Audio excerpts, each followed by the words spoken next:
Hello, welcome to everyone. So let us start chapter number 1 relation and functions for class 12. चलिए सबसे पहले हम इसमें फर्स्ट टॉपिक पढ़ते हैं. क्लियर. रिलेशंस को समझते हैं. रिलेशन आप क्लास 11 में भी पढ़ चुके हैं. बेसिक्स अभी रिलेशन का टोटल कंप्लीट किया है और अभी हम जो 12th में पढ़ने वाले हैं चैप्टर 1 में रिलेशंस का टाइप. लेकिन उससे पहले हम थोड़ा सा डिस्कस कर लेते हैं रिलेशन के बारे में. सबसे पहले रिलेशन के लिए जो आप 11th क्लास में पढ़ चुके हैं क्या समझेंगे. सबसे पहले हमें रिलेशन क्या है हमारे पास और इसको किस तरह से डिफाइन किया जाता है, इसके बेसिक कॉन्सेप्ट्स क्या हैं. इसके लिए सबसे पहले हमारे पास समझना जरूरी है कार्टेशियन प्रोडक्ट को. Cartesian products. चलिए अब इसको समझते हैं कि कार्टेशियन प्रोडक्ट्स को कैसे लिखा जाता है. सपोज कीजिए we have a and b two non empty set. कोई भी हम टू नॉन एम्प्टी सेट ले लेते हैं. सपोज कीजिए ए सेट है जिसके अंदर एलिमेंट्स हैं हमारे पास 1 2 3 एंड बी कोई भी सेट इसी तरह से डिस्क्राइब कर लेते हैं कुछ भी, जैसे 4 5 और 6 ले लिया हमने. क्लियर. ये नॉन एम्प्टी है, मीनिंग ब्लैंक नहीं है, खाली नहीं है बिल्कुल. इनमें एटलीस्ट 1 एलिमेंट तो होगा. तो इस तरह से अब इसका कार्टेशियन प्रोडक्ट कैसे लिखा जाता है. ए सेट का बी के साथ कार्टेशियन प्रोडक्ट, ये मैंने क्रॉस लगाया, मीनिंग कार्टेशियन प्रोडक्ट ले रही हूँ ए का बी के साथ. अब कैसे लिखा जाएगा, मीनिंग ए का हर एक एलिमेंट का प्रोडक्ट लेना है, मीनिंग उसका कंपैरिजन लेना है, इसको कनेक्ट करना है बी के हर एक एलिमेंट के साथ. आप इसको सेट फॉर्म में भी समझ सकते हैं. जैसे कीजिए सपोज ए सेट ये है आपके पास, बी ए है, ए के अंदर के एलिमेंट्स लिए हैं 1 2 3. ये जस्ट एग्जांपल के लिए मैंने एलिमेंट्स लिए हैं. ये क्वेश्चन पे डिपेंड करेगा, जो भी आपको क्वेश्चन दिया जाएगा उसमें क्या एलिमेंट्स कंसीडर किए. अभी एग्जांपल के समझाने के लिए मैंने ये कंसीडर किया. चलिए अब हम क्या कह रहे हैं, हमने कार्टेशियन प्रोडक्ट लेना है ए का बी के साथ, मीनिंग ए का हर एक एलिमेंट बी के साथ एसोसिएटेड होगा. कैसे, जैसे 1 को 4 के साथ लेंगे, 1 को 5 के साथ लेंगे, 1 को 6 के साथ भी. लिखने का वे कैसे होगा, जैसे 1 को हमने कनेक्ट किया है 4 के साथ, एसोशिएट कराइए, 1 को 5 के साथ भी लिया, 1 को 6 के साथ भी. ऐसे सेकंड एलिमेंट को लेंगे, 2 को 4 के साथ कंसीडर किया आपने, 2 को 5 के साथ भी, 2 को 6 के साथ भी. नेक्स्ट 1 मोर, 3 को 4 के साथ, 3 को 5 के साथ और 3 को ही 6 के साथ कनेक्ट किया आपने. तो ये जितने भी हमारे पास पेयर्स बन के आते हैं, ये जो सेट ऑफ एलिमेंट्स है इस तरह से लिखा जाता है, जो ए बी फॉर्म में, इसी को हम क्या बोलते हैं, ऑर्डर्ड पेयर भी कहा जाता है. Ordered pair, right. इसको हम क्या कंसीडर करेंगे कि जो फर्स्ट एलिमेंट्स हैं, सेकंड एलिमेंट है, ये first element for all A element, जो फर्स्ट एलिमेंट्स है ये हमने कहाँ से उठाना है, सेट ए से, फर्स्ट वाले सेट से. यहीं से सारे ए बिलोंग्स टू ए है और यहाँ से सारे बी बिलोंग्स टू बी है. तो ऑर्डर्ड पेयर, ये जो ऑर्डर्ड पेयर है, यहाँ जो फर्स्ट एलिमेंट है वो हमारे पास फर्स्ट सेट से बिलोंग करेंगे और जो सेकंड एलिमेंट है वो सभी सेकंड एलिमेंट्स. तो इस तरह के जो पेयर बन के एलिमेंट्स लिखे जाते हैं इनको हम क्या बोलते हैं, ऑर्डर्ड पेयर. सभी फर्स्ट एलिमेंट जो है वो सेट ए से बिलोंग करें और सेकंड एलिमेंट सेट बी से बिलोंग करें. तो ये हमारे पास है जो कार्टेशियन प्रोडक्ट है कि किस तरह से प्रोडक्ट फॉर्म में लिखना है, हर एक एलिमेंट को दूसरे सेट के हर एक एलिमेंट से कनेक्ट करना है. ये ज़रूरी नहीं है कि दोनों सेट हमारे पास डिफरेंट होंगे, सेम एलिमेंट सेम सेट के एलिमेंट्स का सेम सेट के एलिमेंट्स के साथ भी ले सकते हैं. सपोज कीजिए अगर मुझे यहाँ ए क्रॉस ए लेना हो तो ए क्रॉस ए कैसे लेंगे, ए बी एलिमेंट क्या है 1 2 3, बी में भी एलिमेंट्स क्या हैं 1 2 3, इनका क्रॉस लेना है तो ऐसे लीजिए. जैसे 1 को पहले इधर सभी के साथ, 1 को 1 के साथ भी, 1 को 2 के साथ भी, 1 को 3 के साथ भी. ऐसे यहाँ पर 2 को भी किसके साथ लेंगे, 1 के साथ भी, 2 को 2 के साथ भी, 2 को 3 के साथ भी. ऐसे इधर से एलिमेंट्स लिए, 3 को 1 के साथ भी, 3 को 2 के साथ भी और 3 को 3 के साथ भी. हर एक एलिमेंट को एसोशिएट करना है, कनेक्ट करना है हर फर्स्ट एलिमेंट को सेकेंड के साथ. तो ये था जो हमें रिलेशन समझने से पहले कार्टेशियन प्रोडक्ट समझना है कि कार्टेशियन प्रोडक्ट क्या है. अब हम पढ़ते हैं कि रिलेशन को किस तरह से डिफाइन किया जाता है. ये सभी 11th क्लास का टॉपिक है रिलेशन. चलिए अब है कि जो भी हम ऑर्डर्ड पेयर लेते हैं कि हर एक एलिमेंट किसी दूसरे के साथ किस तरह से कनेक्टेड है. सबसे पहले रिलेशन जो है उसको समझेंगे. रिलेशन होता क्या है, रिलेशन हमेशा सबसेट होता है कि इसका जो भी आप क्रॉस लेकर आते हैं. जैसे अगर मैं इसके लिए समझ के चलूँ, इस पे जो भी रिलेशन डिस्क्राइब्ड होगा वो इसके कार्टेशियन प्रोडक्ट का सबसेट होगा. ऐसे ही इसमें भी कार्टेशियन प्रोडक्ट का सबसेट होगा, राइट। इसके लिए अगर हम डिस्क्राइब करें इसको तो रिलेशन अगर इस पे डिफाइन करें तो इस तरह से होगा। अगर यहाँ हम इक्वल का साइन लगा सकते हैं, मतलब रिलेशन जो है वो सबसेट का जो हमारे पास सेट है कंप्लीट कार्टेशियन प्रोडक्ट है उसका सबसेट भी हो सकता है और उसके इक्वल भी हो सकता है।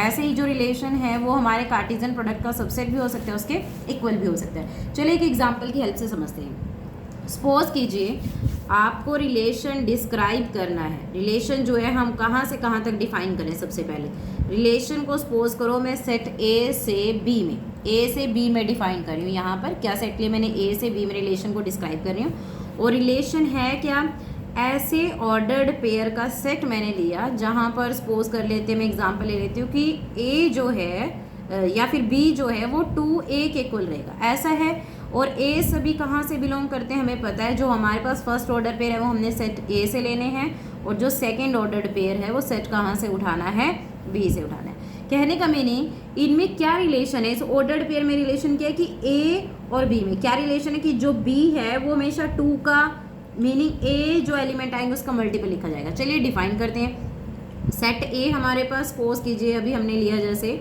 1 2 3 और सपोज कीजिए मैं सेट बी ले लेती हूँ 4 5। पहले इसका कार्टेशियन प्रोडक्ट ले लेते हैं। कार्टेशियन प्रोडक्ट हमें मालूम है हम कैसे लिखेंगे, 1 के साथ 4 को कनेक्ट, 1 के साथ 5 को, सभी एलिमेंट्स को कनेक्ट करना है। 2 के साथ 4, 2 के साथ 5, 3 के साथ 4 कंसिडर किया और 3 के साथ ही 5 कंसिडर किया। अब अपना रिलेशन डिस्क्राइब करते हैं हम। रिलेशन कैसे होगा, रिलेशन में उसने बोला कि ए जो भी एलिमेंट आप लेंगे और बी क्या होगा उसका डबल होगा। अगर आप यहाँ 1 लेते हैं तो उसका डबल क्या आएगा 2, क्लियर। अगर आप 2 लेते हैं तो उसका ए से आप 2 उठाते हैं तो बी में क्या आ जाएगा 4। अगर ए से आप 3 उठाते हैं तो बी में क्या आएगा 6 आ जाएगा। देखो यहाँ 3 एलिमेंट थे, 1 का हो गया 2, 2 का हो गया 4, 3 का हो गया 6। लेकिन थोड़ा सा ध्यान देना है, हमने क्या कहा कि जो हर एक फर्स्ट एलिमेंट आएंगे इसके वो सभी किससे आने चाहिए, फर्स्ट वाले सेट से। और जो ये सेकंड वाले एलिमेंट्स हैं आपके पास ये सभी कहाँ से आने चाहिए, सेट बी से आने चाहिए। देखिए अब फर्स्ट लिया हमने 1a से, 2ba से, 3ba से, तो सभी तो हैं इसमें। लेकिन 2 हमारे पास बी में जाता है, नो। 4 हमारे पास बी में गया, यस। ये बी में नहीं जा रहा तो इसका मीनिंग ये रिलेशन से बिलोंग नहीं करेगा, इसको रिमूव कर देंगे यहाँ से। अब 2 4 देखिए 4 बी में है, यस बिल्कुल है। रिलेशन को डिस्क्राइब कर रहे हैं हम, यहाँ देखें 3 का मल्टीपल 6, क्या बी में 6 है, नो। तो ये दोनों इसमें बिलोंग नहीं करें, मतलब रिलेशन जो हुई वो सिर्फ क्या हुआ आपके पास 2, 4, सिर्फ एक ही ऑर्डर पेयर मिला आपको रिलेशन में। क्यों, क्योंकि जो सेकंड वाले एलिमेंट से वो बी से बिलोंग करने चाहिए थे, सेट बी से, और सेट बी में तो हमारे पास 4 5 है, ना 2 है और ना 6 है। तो यहाँ पर अब देखो यहाँ से क्या क्लियर हुआ, रिलेशन हमारे पास ये आया। अब ये रिलेशन क्या ए क्रॉस बी का सबसेट नहीं है, चेक करें। क्या ये ए क्रॉस बी का सबसेट नहीं है, ये 2 4 है, क्या ए क्रॉस बी में 2 4 है, यस बिल्कुल है। तो इसका मीनिंग रिलेशन डिस्क्राइब हुआ, ये क्या आ गया हमारे पास 2, 4, क्लियर, जो इस पर डिफाइंड हो गया और ये इसका सबसेट भी हो गया। और भी ऐसे कई सारे एग्जाम्पल लेकर हम इसको समझ सकते हैं। कोई और एग्जाम्पल भी ले लेते हैं। सपोज कीजिए मैं एक और रिलेशन डिस्क्राइब कर लेती हूँ यहाँ पर कि ए बी ऑर्डर्ड पेयर हैं और इस तरह से है हमारे पास कि जो हमारे पास ए रहेगा वो बी से लेस रहेगा, कुछ भी इस तरह से ले सकते हैं। ए बी से लेस रहेगा और ए बिलोंग करता है ए से और बी बिलोंग करता है बी से। चलिए एक और एग्जांपल की हेल्प से इसको समझते हैं। अब यहाँ देखिए रिलेशन को डिस्क्राइब करते हैं, ए बी से लेस रहना चाहिए। देखो ये पूरे कार्टेशियन प्रोडक्ट में से उठाओ, ए बी से लेस है यहाँ पर, बिल्कुल है। ए बी से लेस है, ये वाला पेयर भी कंसीडर हो जाएगा। ए बी से लेस होना चाहिए, बिल्कुल है। ए बी से लेस होना चाहिए, ये भी है। ए बी से लेस होना चाहिए, ये भी स्मॉल है इससे। ए बी से भी लेस होना चाहिए, ये भी स्मॉल है। तो इसका मीनिंग ये तो सारे के सारे इसमें कंटेन कर गए।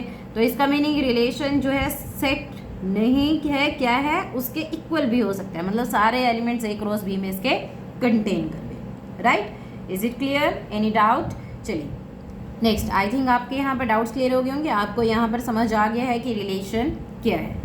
चलिए आगे नेक्स्ट हम पढ़ते हैं। अब रिलेशन के थोड़ा सा और बेसिक आ जाते हैं जो आप प्रीवियस क्लास में पढ़ चुके हैं। डोमेन, कोडोमेन और रेंज को पढ़ते हैं। डोमेन ये भी हम एग्जांपल से समझेंगे, कोडोमेन और रेंज। इसके बाद हम मेन टॉपिक पर आएंगे जो आपके 12th क्लास के लिए कंपल्सरी है। चलिए सबसे पहले अभी जैसे हमने सेट ए को कंसिडर किया, ये सेट ए है, ये हमारे पास है बी सेट। रिलेशन हमने डिफाइन किया कहाँ से, ए से बी में डिफाइन किया। सपोज कीजिए रिलेशन हमारे पास डिफाइंड कैसे है कि रिलेशन में ऐसे ऑर्डर्ड पेयर आएंगे ए बी, वेयर जहाँ पर आप ये समझ सकते हैं जैसे अभी हमने पढ़ा था कि ए जो है वो 2b के इक्वल होगा। यही एग्जांपल सेम ले लेते हैं, और ए सारे सेट ए में जाएंगे और बी सभी सेट बी में जाएंगे, राइट। इसको समझते हैं। सपोज कीजिए हमारे पास सेट ए में एलिमेंट्स हैं 1 2 3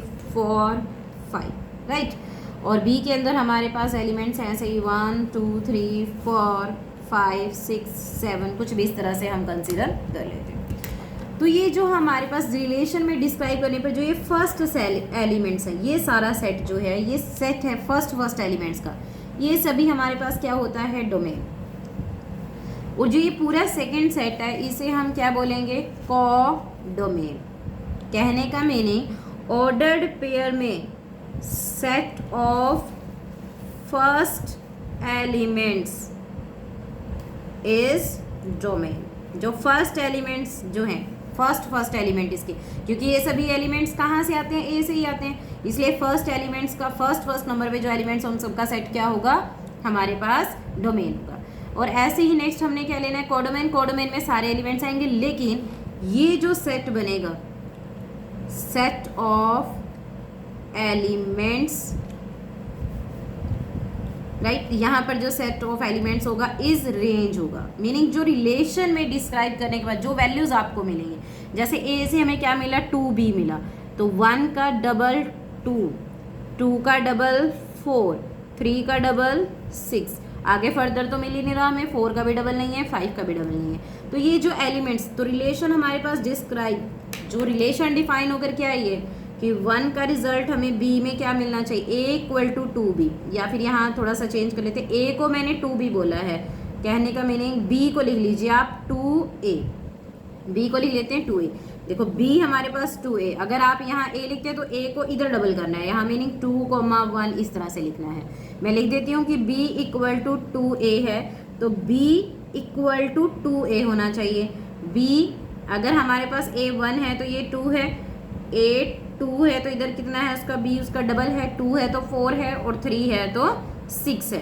क्योंकि आगे फर्दर अगर आप 4 लेते हैं तो 4 का डबल 8 आएगा, लेकिन वो कोडोमेन में नहीं है, इसी वजह से रिलेशन सिर्फ क्या बना, 1 2 2 4 और 3 6। और आप यहाँ पर चेक कर सकते हैं कि अगर आप इसे देखेंगे तो ये इन दोनों का क्रॉस अगर आप लेंगे तो ये a क्रॉस b में कंटेन करेगा, क्योंकि a क्रॉस b में तो सारे पेयर्स आएंगे, 1 के साथ 1 भी होगा, 1 के साथ 2 भी होगा, 1 के साथ 3 भी होगा, 4 5 6 सभी पेयर्स उसमें एग्जिस्ट करेंगे। तो यहाँ से हमें क्लियर हो गया कि जो फर्स्ट एलिमेंट्स का ये पेयर है, जो फर्स्ट एलिमेंट्स है ये डोमेन है, सेकंड एलिमेंट्स कोडोमेन है, लेकिन रिजल्ट रिलेशन अप्लाई करने के बाद जो रिजल्ट मिलकर हमें आते हैं, ये वाले जो सेट एलिमेंट्स आते हैं, ये हमारे पास क्या होता है, रेंज होता है। अब इसी तरह से छोटा सा कॉन्सेप्ट और हम इसमें यूज़ कर लेते हैं, जैसे ये ऑर्डर्ड पेयर हम लिखते हैं, XY कह दो या AB कह दो, ये जो हमारे पास फर्स्ट है ऐसे AB, तो A का जो इधर ये रिजल्ट मिला है ये हमारे पास होता है इमेज, और इसका ये पीछे की तरफ अगर देखें तो ये क्या है, इसकी प्री इमेज है। ये हम फंक्शंस में यूज़ करेंगे इस कॉन्सेप्ट को। A का इमेज इधर हमें क्या मिल रहा है, B, और B का इधर प्री इमेज मीनिंग पीछे जो उसकी इमेज है वो कौन है, A है। तो ये तो सारा बेसिक था, लेकिन अब जो हमने अपनी 12th क्लास के लिए यूज़ करना है वो यूज़ करना है टाइप्स ऑफ रिलेशंस। चलिए इसको समझते हैं, very important, types of relations. ये भी हम एग्जांपल से समझेंगे। सबसे पहले आता है वॉइड या फिर एम्प्टी रिलेशन, किसे कहेंगे आप, वॉइड या फिर एम्प्टी रिलेशन। वॉइड का मीनिंग क्या होता है, खाली, बिल्कुल कोई एलिमेंट नहीं है। एम्प्टी का मीनिंग भी क्या, ब्लैंक है, सेट में कोई भी एलिमेंट नहीं है। जैसे यहाँ पर एम्प्टी बोला, एम्प्टी का मीनिंग अगेन इसको हम रिप्रेजेंट कर देते हैं 5 से भी। सपोज कीजिए आप कोई भी, इसको भी हम एग्जांपल की हेल्प से समझते हैं। सपोज कीजिए ए आपके पास कोई भी सेट ऐसे है 1 2 3, और बी आपके पास सेट है, क्लियर, जिसमें एलिमेंट सपोज करो मैं 1 2 ले लेती हूँ। अब इसका कार्टेशियन प्रोडक्ट लिखते हैं। कार्टेशियन प्रोडक्ट अगर हम लेंगे तो 1 के साथ 1, 1 के साथ 2, 2 के साथ 1, 2 के साथ 2, ऐसे ही डिस्क्राइब होगा। 3 के साथ 1 है और 3 के साथ 2 है। क्लियर। अब सपोज कीजिए मैं एक रिलेशन डिस्क्राइब कर देती हूँ यहाँ पर इस तरह से। डिफाइन करते हैं कि ए बी है और हमारे पास इन दोनों में रिलेशन क्या है कि b इज इक्वल टू जो है वो आपके पास 3a होना चाहिए। इस तरह से कुछ भी लिया और a बिलोंग करेगा a से और b बिलोंग करेगा b से। ये डिफाइन किया मैंने रिलेशन को। अब देखो इसको चेक करते हैं। a की वैल्यू अगर आपके पास 1 हो तो b क्या होगा 3। a अगर आप 2 लेते हैं तो b क्या होगा 3 2 जा 6 और a अगर आप 3 लेते हो तो b क्या रहेगा आपके पास 9 रहेगा। ठीक है। तो यहाँ से क्या क्लियर हुआ कि 1 3 2 6 और 3 9 अगर आप इस तरह से कंसीडर करते हैं तो ये क्या आपके पास सबसेट बना a क्रॉस b का। चेक करो क्या 1 3 आपके पास है इसमें, नो। 2 6 क्या है आपके पास इसमें, नो। ये पेयर भी नहीं बन पा रहा। क्या 3 9 है, नो। ये पेयर भी नहीं बन पा रहा। इसका मीनिंग ये रिलेशन क्या इस पे डिस्क्राइब ही नहीं हो रही। तो रिलेशन में इसका मीनिंग कोई ऐसा एलिमेंट एग्जिस्ट नहीं करेगा। रिलेशन कैसी हो गई, एम्प्टी हो गई। ये रिलेशन कैसा हो गया, एम्प्टी रिलेशन हो गया। क्लियर। नाउ अब यहाँ से हमें क्लियर हो गया कि वॉइड रिलेशन क्या है, एम्प्टी रिलेशन क्या है। अब नेक्स्ट लेते हैं यूनिवर्सल रिलेशन। यूनिवर्सल से क्लियर हो रहा है सबसे बड़ा रिलेशन जो बन के आएगा। मतलब हर एक एलिमेंट अगर रिलेशन आप ए क्रॉस बी में लेकर जा रहे हैं इस तरह से ए से बी में तो इसका हर एक एलिमेंट इसके साथ कनेक्टेड होना चाहिए तभी वो यूनिवर्सल होगा। तो ए क्रॉस बी मीनिंग वही रिलेशन आपके पास बन जाए। जितने भी उसके अंदर एलिमेंट्स हैं वो सारे ही आ जाएं। हर एक एलिमेंट कोई भी ऐसा ऑर्डर्ड पेयर नहीं रहना चाहिए जो आपके पास उस रिलेशन में एग्जिस्ट ना करता। वो सारा ही कंप्लीट जो है वो आपके पास क्या है, यूनिवर्सल है। जितने भी ऑर्डर्ड पेयर पॉसिबल है वो सारे उसके अंदर एग्जिस्ट करने चाहिए। वो सारे हमारे पास क्या आ जाएगा, यूनिवर्सल रिलेशन आ जाएगा। राइट। चलिए अब नेक्स्ट कॉन्सेप्ट लेते हैं हम जो मेन है आपके पास रिफ्लेक्सिव रिलेशन। रिफ्लेक्सिव, किसी भी रिलेशन को आप रिफ्लेक्सिव कहेंगे कब, सिमेट्रिक कहेंगे कब, और इसी तरह से ट्रांजिटिव कब कहेंगे। चलिए इस टॉपिक को समझते हैं। सबसे पहले रिफ्लेक्सिव का मीनिंग क्या है, अगेन हम एग्जांपल की हेल्प से लेते हैं। सपोज करो आपके पास ए कोई भी सेट लिया मैंने 1 2 3 इस तरह से कंसीडर किया। क्लियर। चलिए अब सपोज कीजिए आप रिलेशन ले लेते हैं। इस तरह से कोई भी रिलेशन लिया आपने 1 1 2 2 3 3 कुछ भी इस तरह से 1 2 2 1 2 3 कुछ भी ऐसे मैंने खुद से रिलेशन डिस्क्राइब किया है। चलिए रिफ्लेक्सिव का मीनिंग क्या होता है। रिफ्लेक्सिव का मीनिंग है कि अगर आप यहाँ से कोई भी एलिमेंट पिक करते हैं, ए बिलोंग्स टू ए, कोई भी एलिमेंट यहाँ से उठाते हैं तो उसी एलिमेंट का रिफ्लेक्शन के साथ ऑर्डर्ड पेयर रिलेशन में आपको मिलना चाहिए। जैसे सपोज करो मैं यहाँ से 1 पिक करती हूँ तो 1 का रिफ्लेक्शन कौन होगा, 1 ही। तो 1 का रिफ्लेक्शन 1 इस सेट में मिलना चाहिए रिलेशन में, 2 का रिफ्लेक्शन 2 मिलना चाहिए, 3 का रिफ्लेक्शन 3 मिलना चाहिए। देखो अगर आप ए से कोई भी एलिमेंट उठा रहे हैं, सपोज करो यहाँ से 1 उठाओ 2 उठाओ 3, हर किसी को चेक करना है। 1 के साथ 1 है, बिल्कुल है। 2 के साथ 2 है, बिल्कुल है। 3 के साथ 3 है, बिल्कुल है। लेकिन अगर मैं यहाँ 4 इंक्लूड कर दूँ तो 4 के साथ 4 हमें रिलेशन में नहीं मिलेगा, तो रिलेशन रिफ्लेक्सिव नहीं होगा। लेकिन अब क्या है, अगर आप कोई भी ordered pair A belong to A belong कर रहा है आर से, तो this implies R is reflexive. हर एक पेयर एग्जिस्ट कर जाए। तो मैं इसको इस एग्जांपल से करती हूँ। यहाँ पर मैंने ये एग्जांपल लिया इसको समझने के लिए। अब नेक्स्ट आता है सिमेट्रिक। हर एक एलिमेंट ध्यान रखिएगा 1 है तो 1 1 भी होना चाहिए, 2 है तो 2 2 भी, 3 है तो 3 3 भी, हर किसी का रिफ्लेक्शन उसमें मिलना चाहिए, 4 है तो 4 4 भी। अदर एलिमेंट्स एग्जिस्ट करते हैं वो अदर कॉन्सेप्ट है, उस पर फोकस नहीं करना। सबसे पहले रिफ्लेक्सिव के लिए हमने सिर्फ फोकस किस पे करना है कि सेम एलिमेंट को सेम के साथ रिफ्लेक्शन देखना है ऑर्डर्ड पेयर में। ये नहीं समझना कि इसमें 1 2 है 2 1 है, उनको चेक नहीं करना, सिर्फ हमें रिफ्लेक्सिव के लिए इन दोनों को देखना है। इसके लिए हमारे पास अदर 2 कॉन्सेप्ट है।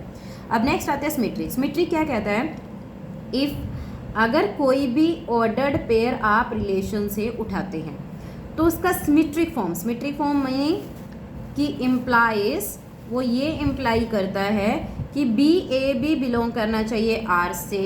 यहाँ पर बी ए बी बिलोंग करना चाहिए किससे, आर से। अब देखो यहाँ सपोज करो ए बी कोई भी ऑर्डर्ड पेयर, मैं सपोज करो ये ले लेती हूँ। देखो 1 का रिवर्स करोगे 1 तो रिलेशन में है, 2 का रिवर्स भी है, 3 का उल्टा करोगे 3 ही आएगा। लेकिन अगर मैं 1 लूँ तो 1 का रिवर्स क्या बन रहा है सिमेट्री में इसकी, 2 1 बनता है।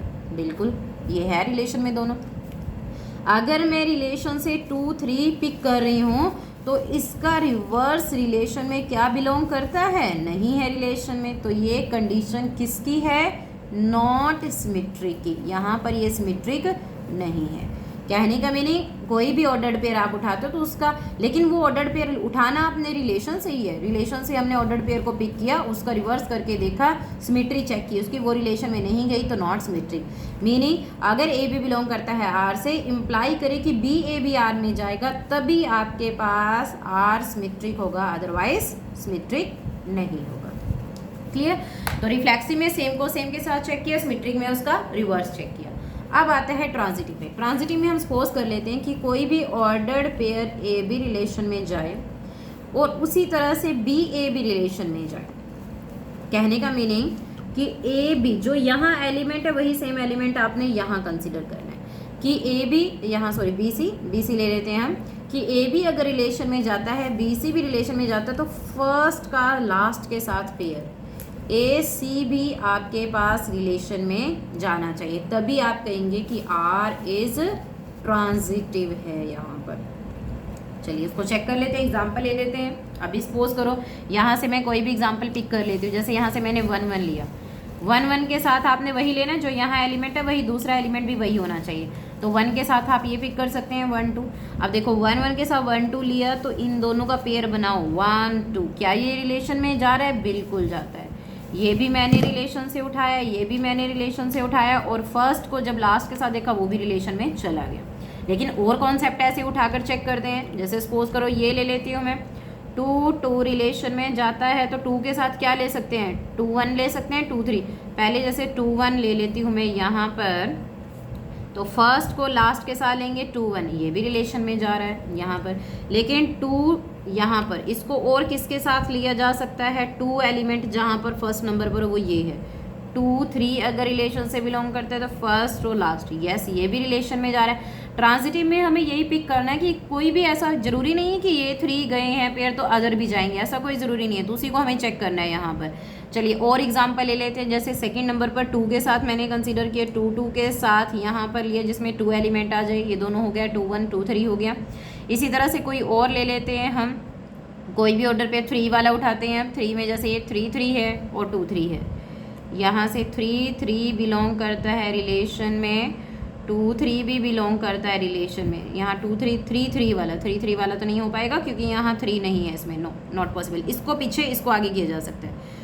2 3 अगर रिलेशन में बिलोंग करता है, 3 3 अगर रिलेशन में, देखो अब हो गया ना, ये दोनों एलिमेंट सिमिलर हैं तो ये भी रिलेशन में जाना चाहिए, बिल्कुल जा रहा है। तो इस तरह से जब भी हमारे पास ऐसे पेयर्स आ जाएं कि जब आप 2 को एलिमेंट को इस तरह से पेयर में लिखे कि फर्स्ट ये दोनों एलिमेंट सिमिलर होने चाहिए, तो फर्स्ट और लास्ट का जो पेयर है वो भी हमारे पास रिलेशन में जाता है, तभी वो ट्रांजिटिव है। अगर कोई भी ऐसा पेयर आ गया जो इस तरह से सिमेट्री ना दे रहा हो, तब आपके पास वो क्या होगा, ट्रांजिटिव का केस नहीं होगा। चलिए नेक्स्ट एक और एग्जांपल जैसे हम इसमें समझते हैं, जैसे 1 2 के साथ और क्या ले, जैसे 1 2 के साथ 2 3 लेते हैं। 1 2 रिलेशन में जा रहा है, 2 3 भी रिलेशन में जा रहा है, लेकिन अगर आप 1 और 3 को लेते हैं, क्या 1 3 आपके पास इस रिलेशन में है, नहीं है, तो इसका मीनिंग ये रिलेशन जो है नॉट ट्रांजिटिव, ये ट्रांजिटिव नहीं है। तो यहाँ पर हमारे पास क्या समझा हमने कि रिलेशन रिफ्लेक्सिव कैसे होगा, सिमेट्री कैसे होगा, ट्रांजिटिव। अगर ये तीनों ही concept, if R is reflexive भी हो, सिमेट्रिक भी हो और ट्रांजिटिव भी हो, अगर ये तीनों कंडीशन कोई भी रिलेशन स्पेसिफाई कर जाती है, प्रूव कर जाती है, तो इसका मीनिंग क्या है कि relation is an equivalence relation. उस रिलेशन को आप इक्विवेलेंस रिलेशन कहेंगे अगर ये तीनों ही कंडीशन वहाँ पर सेटिस्फाइड हो जाती है। तो आई थिंक आपको टाइप ऑफ रिलेशन का कॉन्सेप्ट क्लियर हो गया है। Clear, thanks for watching. अगर आपको वीडियो पसंद आए तो लाइक एंड शेयर जरूर कीजिएगा। Thank you very much.